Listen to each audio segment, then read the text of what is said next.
Hey everyone, this is Dan with Sydney's Angels, and today I'm going to show you how I breed a ton of CPDs with just two little tanks.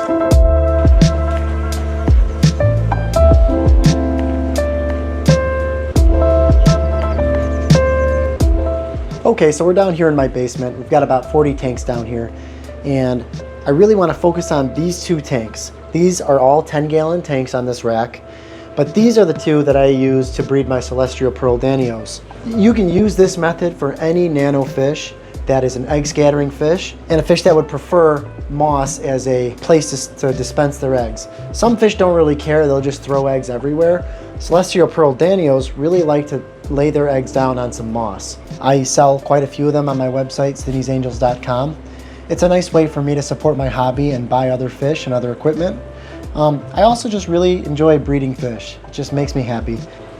Basically, all we have here are two 10-gallon aquariums and two fluval breeding boxes. These are the medium size. You can get these on Amazon for about 15 bucks. I have with me a large size so you can see the difference. There's no reason you couldn't use a large size. This is about $20, so it's a $5 extra. It's not going to really fit. Oh, actually, let's test that. Yeah, so if you wanted to do 10-gallon aquariums, this is not going to fit on the front of it. But if you don't have them side to side like I do, you could totally put this on the side of the aquarium. You've got 10-gallon aquariums. You could probably find them for 10, 15 bucks each. So that's, let's just say $10, $20, another 15, that's 30. So 50 bucks. You're also going to need a Penplex aqua nursery. That's down here in this tank. And that's going to be about $20 on Amazon. And if you watch my video on how to create this automatic egg catching device, it's actually very easy to do. It's not my idea. I just took an idea that I saw a few YouTubers using and tweaked it a little bit. But please don't give me any credit for this because it's not my idea. In a nutshell, breeding fish lay eggs. Eggs come into here. The eggs hatch. Raise the fry up till they're big enough where you start to think, hey, these fry might be eating these eggs, or they might be eating the newly hatched fry, because they will eat each other with CPDs. Once that's starting to happen, move this tray over here and you just start a new batch. And once these get big enough, you move them into this tank and you just keep, it's like, it's a cycle. You just keep breeding them until you have enough fish. And you don't have to sell these fish. Maybe you have a few tanks and you just want more of a certain fish. Maybe you really like the way celestial pearl Danios look and you only bought 5 or 6 of them. That's all I did. I bought 6 fish, and I fell in love with them. Like, I wonder if I could turn this into 600, and that's what I started doing. Now I've got so many fish that I have to sell them because I don't have enough tanks for them. I took a moment to set up a 20-gallon high tank for my CPDs. I kept it simple, just put some Java moss in there for cover, a simple filter, and then I squeezed out an old sponge filter just to put some beneficial bacteria in there. So that should give them plenty of room to grow up. Alright, now that we've got this 20-gallon filled up, I'm going to take all the fish out of this tank and put them in that 20-gallon that we just filled up. We're going to do a water change on the breeding tank. We're going to put some fresh moss in that trap, clean out the trap, and then tomorrow morning we're going to come down here and see if we got any eggs. And you can see that these breeding boxes are absolutely full of fry right now. They are getting much too big for these boxes, so we're going to go ahead and move them. All the fish in here will be moved into the 20 high, and this will be the grow out tank for my fry. Then we're going to give my breeding tank a nice clean. I've got a really nice group of males and females in here that just produce a ton of eggs. If you haven't seen my video on how to build this, I'll link it in the video here. Pretty simple. You put moss in this bucket. The fish will breed in that moss. The eggs drop down into this chamber, and an air-driven siphon pulls the eggs up this tube and into this container here. So I'm just going to scoot this to the side, and I'm going to lift this up and just move it over for now. I've decided to actually take these fish and just place them right in our new aquarium, let them grow up with the rest of the fish.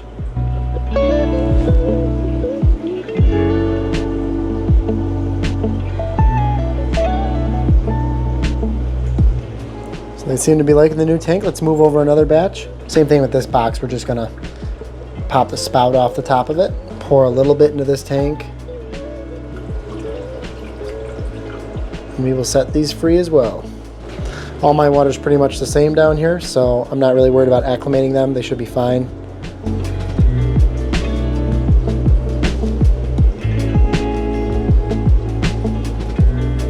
I'm glad I picked a 20 high. There's a lot of CPDs in there already. Holy cow. But honestly, I sell a lot of these, so they won't last very long. While we're doing a water change on this tank, we are going to pull this breeder box out and just give it a good rinse. It's just kind of packed with detritus. I've kind of neglected this tank for a little bit. And we're going to get this tank looking really good too. Big water change and some good food should make these guys breed for us tomorrow morning, and the hope is that we come down tomorrow and see a bunch of eggs. So let's rinse that out. This system's super simple. I made a video on how to make this. It's really not any harder than just cutting this tube and gluing a piece of mesh on the top of this part. But basically, this is the container that your nano fish are going to lay their eggs in. You're going to use some kind of media like moss or maybe a spawning mop. This sits inside here. So you can see this is kind of like a little bit of a funnel. There's a little opening on the bottom. This fits perfectly inside here. I'm not sure it's 100% necessary. I just didn't want any fish getting in there and eating the eggs, so I did that. Eggs get laid in here, drop through the mesh, down into this tube, and you have an air line connected to this point here. The air that you have blowing into here will suck the eggs down into this tube. They'll go up this tube, and they'll go into your next breeder box, which just happens to be a fluval breeder box, but I guess you could use whatever you wanted. You can even have it go to another tank if you wanted to.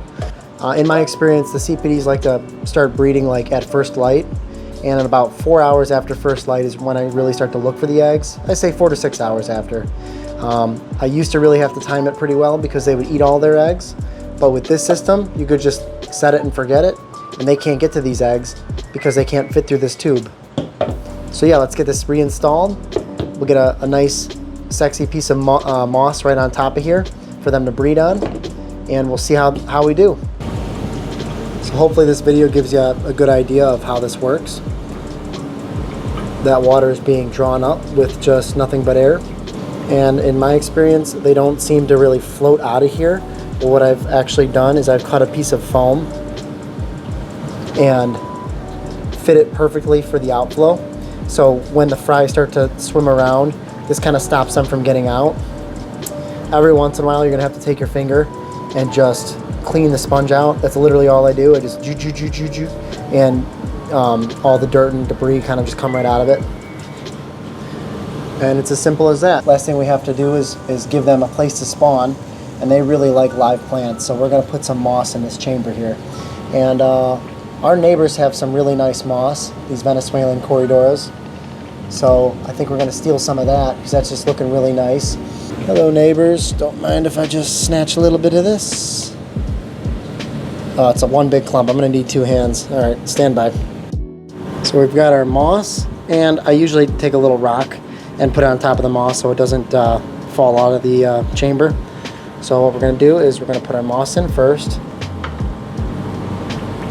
I might have grabbed too much, and that's slightly too much. I'm going to take a little bit out.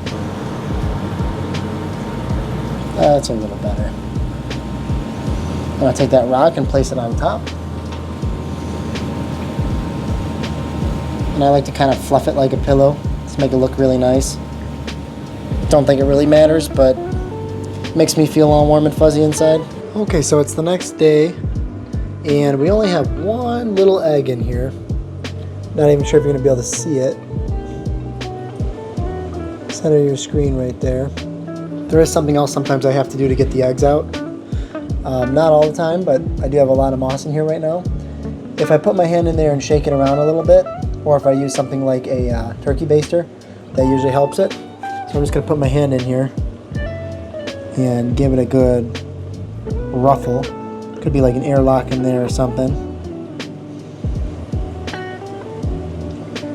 and we'll look and see if any eggs fall through. Sometimes a ton of eggs come out when I do this. Yeah, see, I see eggs coming out now.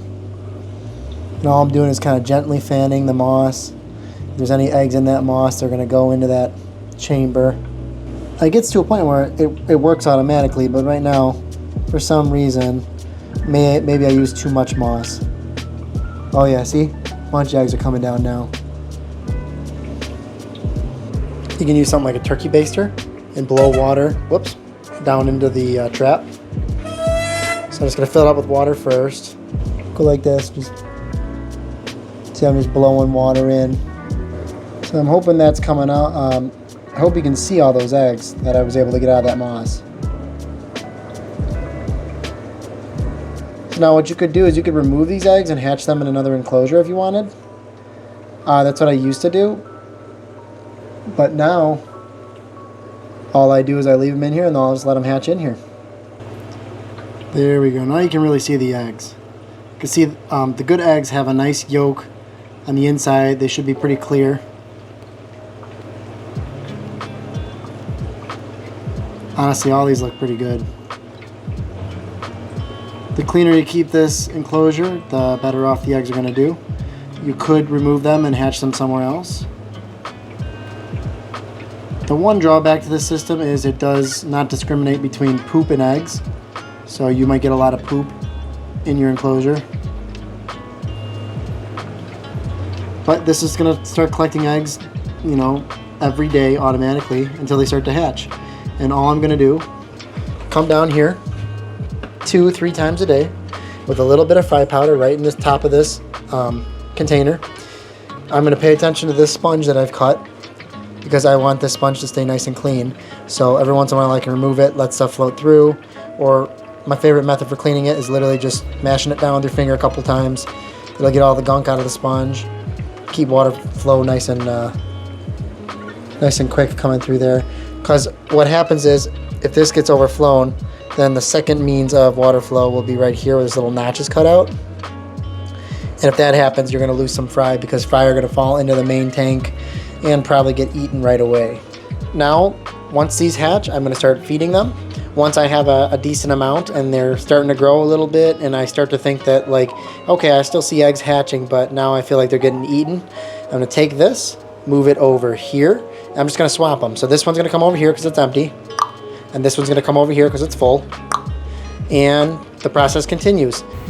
As a demonstration, I'll move some eggs from the left breeder box to the right and hatch them out using methylene blue. You can use this method if you're struggling with a lot of egg fungus and maybe your hatch rates aren't very good. It's a proven method for that. Just make sure that you get that methylene blue out as soon as you can after the fry hatch.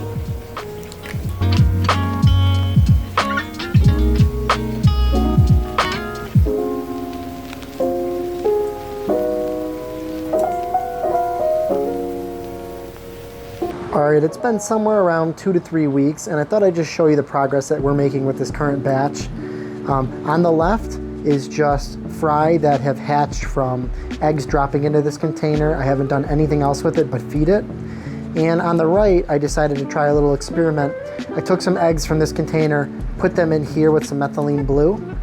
You can do this if you're getting a lot of eggs that are fungusing up and you're just having a hard time with your hatch rates. That might improve the hatch rates. But what I've noticed is we've got decent hatch rates in both boxes. So this first box here has a really good amount of fry in it. And they're getting to the point now where they're starting to eat some baby brine shrimp. Just starting to eat some baby brine shrimp. They're still tiny, tiny, tiny.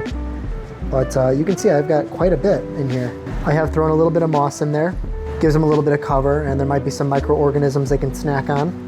I also like to put, once you're done hatching eggs and you're just growing out fry, I like to put some ram's horn snails in here. They're really good at keeping the bottom clean. Look how clean that bottom is still. I haven't even vacuumed this one time. I've never siphoned it or anything. Yeah, there's a little bit of mold back here, but I'm going to show you the other box that doesn't have ram's horn snails, and it looks way different. So this is the second box. I hatched these all out with methylene blue. I only collected them for like 2 days, so there's not going to be as many in here. I think if I collected them for a few more days, you'd see a lot more. There's still a decent amount of fry in here. I didn't put any ram's horn snails on the bottom of this, and you can see how much dirtier it is. The ram's horn snails really do a nice job of keeping the bottom clean. Gives you even less, you know, chores to worry about as far as siphoning the bottom of these. And yeah, there's still a decent amount of fish in this one too. Not as many, but like I said, this is probably about 2 days worth of fish, maybe 3. And at this point, we're just gonna let these guys get to a healthy size before we move them to another tank. Let them get pretty decent where I don't think they're gonna get predated on. And I just feed them, well, really you should feed them 3 to 4 times a day, ideally. Any fry this small should be eating a ton.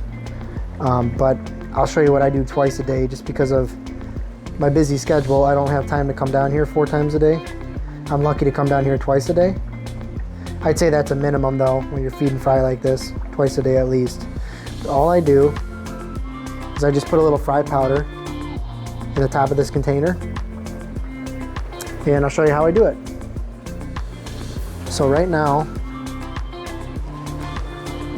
I'm using golden pearls, 5 to 50 micron. I get this from kensfish.com. I think it's basically just baby brine shrimp. Seems to be doing really well for me. And all I do, you can see it's just like a powder, right?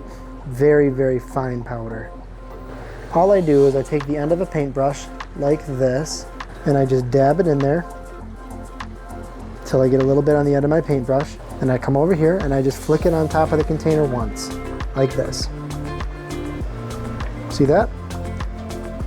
You can barely notice there's a little bit of food on top of the water. We're gonna try this again. We're gonna try to get a good shot of it.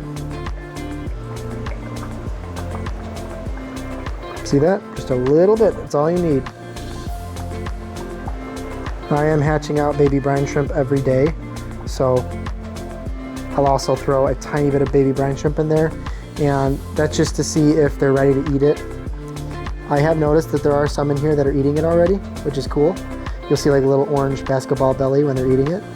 Thank you guys so much for watching. I hope this gives you some good ideas on things you can do in your fish room. Like I said, this system works really well for me.